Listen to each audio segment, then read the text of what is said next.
Bioquímica. Aprenderemos las características generales de los carbohidratos, los lípidos, proteínas y ácidos nucleicos. Comenzaremos por los carbohidratos. Para empezar, podemos decir que de la palabra carbohidratos podemos tener una idea general de qué se trata. Carbo indica la presencia de carbono. Hidratos significa agua. Por lo tanto, se trata de compuestos formados de carbono, hidrógeno y oxígeno. Adicionalmente de que están formados de carbono, hidrógeno y oxígeno, es importante saber que los carbohidratos se forman en el proceso llamado fotosíntesis, ese proceso que involucra los vegetales y la luz solar. Los vegetales, dentro de sus células, tienen unos organelos especializados llamados cloroplastos. En los cloroplastos es en donde se lleva a cabo la fotosíntesis. El producto final y más importante de la fotosíntesis es la glucosa, C6H12O6. Esta glucosa es la que a través de la respiración celular los organismos van a utilizar para obtener energía. El nombre correcto de esta energía, químicamente hablando, es ATP. ATP significa adenosintrifosfato. Este proceso de respiración celular se lleva a cabo dentro de las mitocondrias. ¿Pero en dónde podemos encontrar los carbohidratos? Los carbohidratos los podemos encontrar en todos los cereales, por lo tanto en el pan, en las tortillas, en las harinas, en los dulces, en los vegetales, en las frutas. Finalmente, vamos a decir que los carbohidratos tienen dos tipos de estructura, los oligosacáridos y los polisacáridos. Los oligosacáridos son las estructuras sencillas y los polisacáridos son cadenas largas de pequeñas unidades de carbohidratos. Ejemplos: oligosacáridos, además de la glucosa, está la sacarosa y la fructosa. Noten que todos los oligosacáridos van a tener una terminación osa. Ejemplos de polisacáridos son el almidón, la celulosa y el glucógeno.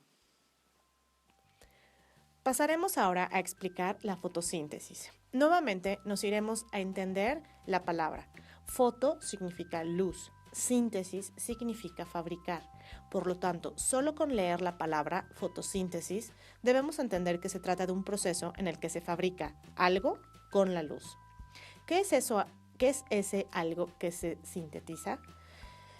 Las células vegetales tienen cloroplastos. Los cloroplastos van a obtener el dióxido de carbono que rodea a las células vegetales y por lo tanto a la estructura vegetal a través del aire, y van a obtener agua, la cual es conducida a partir de las raíces desde la tierra hasta las hojas de la planta. Este agua y el dióxido de carbono reaccionan por efecto de la luz solar para producir glucosa y oxígeno. Por lo tanto, la fotosíntesis es el proceso en el que se fabrica glucosa con la luz del sol. De manera inversa, la respiración celular es el proceso mediante el cual esta glucosa va a ser utilizada para producir ATP, es decir, energía, la energía química que nos ayuda a movernos y a realizar todas nuestras actividades. La respiración celular se lleva a cabo en la mitocondria. La mitocondria obtiene la glucosa y el oxígeno lo que hace es oxidar a la glucosa para producir dióxido de carbono, agua y ATP. Por lo tanto, obsérvese que la respiración celular es un proceso inverso a la fotosíntesis. Finalmente, vamos a decir que los carbohidratos, como ya habíamos mencionado anteriormente, se dividen en oligosacáridos y polisacáridos. Oligosacáridos es la glucosa, que es un monosacárido. La glucosa es el carbohidrato que se encuentra en la sangre. Otros ejemplos de oligosacáridos es la maltosa, que se encuentra en el whisky, por ejemplo, la lactosa, que está en la leche, y la sacarosa, que es el azúcar común que utilizamos. Ejemplos de polisacáridos son el almidón, que se encuentra en las papas, la celulosa, que se encuentra en la corteza de los árboles y en las cáscaras de algunas frutas. Con la celulosa se hace papel. Y el glucógeno. El glucógeno es un polisacárido de reserva que se encuentra en el hígado. Hablaremos ahora de los lípidos. Los lípidos son compuestos que, igual que los carbohidratos, se componen de carbono, hidrógeno y oxígeno. Pueden tener en pequeñas cantidades nitrógeno, fósforo y azufre. Pero ¿cuál es la diferencia con los carbohidratos? Bueno, los lípidos tienen oxígeno solamente reunidos en algunas zonas, a diferencia de los carbohidratos, que a lo largo de toda la molécula se encuentra distribuido el oxígeno. Recordemos que el oxígeno es lo que le da el carácter negativo a la molécula. Por lo tanto, los lípidos son moléculas que no tienen cargas negativas a lo largo de toda la molécula, lo que hace que no se mezclen con el agua. ¿Cuál es la función de los lípidos? Los lípidos, además de servir de energía de reserva, funcionan como aislantes térmicos o como señales celulares. Otra de las funciones importantes de los lípidos es que forman parte importante de las estructuras celulares. Todas las células están rodeadas de una doble membrana de fosfolípidos. ¿Cómo se forman los lípidos? Los lípidos se forman de la reacción entre una molécula de glicerol más moléculas de ácidos grasos. Ejemplos de lípidos son el aceite, la mantequilla y la manteca. De manera común se le denominan grasas. Veamos con detenimiento ahora cómo se forman los lípidos. El glicerol es una molécula de 3 carbonos. Cada carbono está unido a una función alcohol. Recuerden que la función alcohol es OH. El glicerol se obtiene o se produce en la mitocondria. Los ácidos grasos son cadenas largas de carbono, carbono, carbono, es decir, carbonos enlazados a carbonos. Y en el extremo de estas cadenas se encuentra un grupo ácido. El grupo ácido es un carbono unido con un doble enlace a un oxígeno, y ese mismo carbono está unido a un grupo alcohol. Los ácidos grasos se sintetizan en el citoplasma. Cuando reacciona un glicerol con los ácidos grasos, se produce un lípido. Los lípidos se producen en el retículo endoplasmático liso y la forma general de los lípidos es como se ve en la imagen. De manera general, podemos clasificar a los lípidos en grasas, las cuales se clasifican en saturadas e insaturadas. Las saturadas son aquellas que están formadas de largas cadenas de carbonos enlazados a carbonos mediante enlaces simples. Se caracterizan por ser sólidos y por provenir de orígenes animales, como por ejemplo la mantequilla. Las grasas insaturadas son aquellas que están unidas a través de enlaces dobles. Se caracterizan por ser líquidos y provienen de fuentes vegetales, como por ejemplo el aceite de girasol. Además de las grasas, otro tipo de lípidos son los triglicéridos. Los triglicéridos son reacciones entre una molécula de glicerol y 3 ácidos grasos, triglicéridos. Otro tipo de lípidos son los fosfolípidos, que forman las membranas celulares. Los esfingolípidos se encuentran en el sistema nervioso y en el cerebro. Los esteroides funcionan como hormonas, por ejemplo, la progesterona, la testosterona o el cortisol. Y finalmente, los terpenos. Los terpenos pueden ser carotenos, que son colorantes de color naranja, y las xantofilas, que son colorantes de color café. Todos estos pueden ser precursores de la vitamina A, E y K. El tercer grupo importante para la vida son las proteínas. Las proteínas se forman de carbono, hidrógeno, oxígeno y nitrógeno. El nitrógeno es esencial para las proteínas y los distingue de los carbohidratos y los lípidos. Además de tener nitrógeno, puede haber fósforo, azufre y hierro. Las proteínas se forman de aminoácidos y se sintetizan en los ribosomas o en el retículo endoplásmico rugoso. Tienen múltiples funciones, por ejemplo, estructural, de defensa o catalítica. Las podemos encontrar en la carne, en los huevos, en las leguminosas. ¿Cuál es la principal función de las proteínas? Que ejecutan todas las funciones del ADN. Y si quisiéramos dibujar una proteína, podría ser cualquiera de estos dos dibujos. Hemos dicho que las proteínas se forman de aminoácidos, por lo tanto es importante entender qué es un aminoácido. Aminoácido. Se trata de una molécula que tiene un grupo amino con un grupo ácido. En el esquema se puede ver cuál es el grupo amino. Es un nitrógeno unido con 2 hidrógenos. Y el grupo ácido ya lo habíamos mencionado anteriormente. Es el mismo que está unido a los lípidos. Un carbono unido con un doble enlace a un oxígeno y ese mismo carbono unido a un grupo alcohol.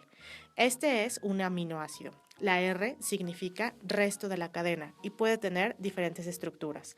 Si decimos que las proteínas se forman de aminoácidos, significa que estos aminoácidos se unen de alguna manera. Por ello debemos entender qué es el enlace peptídico.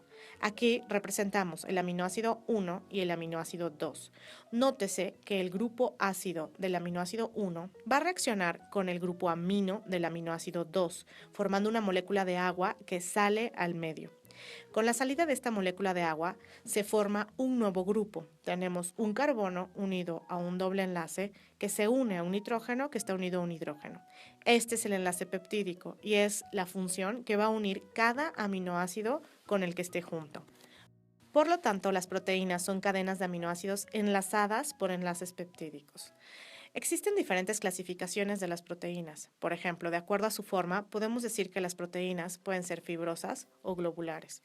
Fibrosas son aquellas que se encuentran en los tendones, en la piel o en los huesos. Ejemplos de proteínas globulares son las enzimas y los anticuerpos.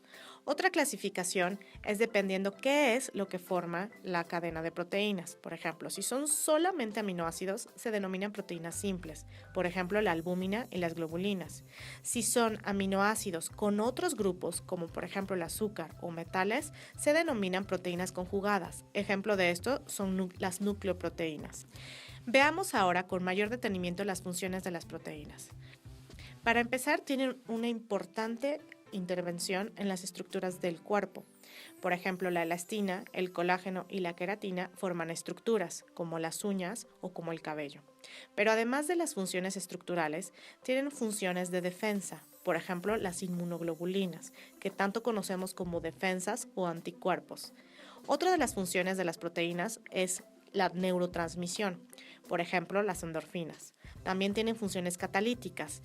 Catálisis significa modificar la velocidad de una reacción, ya sea aumentándola o disminuyéndola. Ejemplos son las lipasas, las proteasas, las fosfatasas. Nótese que dentro de los nombres de todas las enzimas, la terminación será asa. Otra de las funciones de las proteínas es de reserva, por ejemplo, la albúmina, que la encontramos en la clara de huevo. También sirven de transporte, por ejemplo, la hemoglobina. En la sangre, la hemoglobina es quien transporta el oxígeno. Además, están relacionadas con funciones de contracción, como la miosina y la actina. En funciones de coagulación, como la fibrina, pueden tener también participación en ciclos hormonales, como la insulina y la oxitocina, y se involucran de manera importante en la división celular. Por ejemplo, las histonas. Alrededor de las histonas se enrolla el ADN para generar los cromosomas. Finalmente, hablaremos rápidamente de los ácidos nucleicos. Los ácidos nucleicos se llaman así porque tienen carácter ácido y se encuentran en el núcleo. Sí tienen carácter ácido, pero se ha descubierto que no solo están en el núcleo. ¿A qué se debe el carácter ácido? Los ácidos nucleicos tienen grupos fosfatos. Estos grupos pueden estar ionizados y por lo tanto conferirle carácter ácido a la molécula. Además del grupo fosfato, los ácidos nucleicos tienen azúcares, en específico pentosas, y bases nitrogenadas, que pueden ser de un ciclo o de 2 ciclos.